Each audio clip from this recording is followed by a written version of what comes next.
Hi everyone. In this tutorial, we will show how to remove the Powered by Bigcommerce text from your Bigcommerce store so your store looks more branded and professional. Let's get started. On the Bigcommerce dashboard, go to your storefront and we click Themes. We go to this section. Here, we click Advanced. Next, click the drop-down and select Edit Theme Files. In this section, we remove the Powered by Bigcommerce text from our website by editing this area. Let's continue. Click this line and then click Engine. While it loads, click somewhere in this section so it can be located. We need to find it manually, or we can press Ctrl and F. When the search bar appears, type Powered. Here, we see all the Powered by text. Just erase them. Don't worry, this will not affect your theme. We only remove the words Powered by. Be sure to remove only the Powered by text here and just delete it.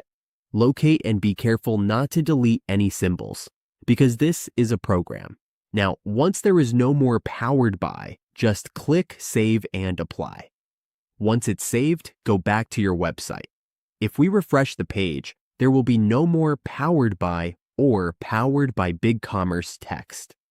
This is how we remove the Powered by Bigcommerce text from the store. Always remember to preview the changes before publishing to make sure everything looks good.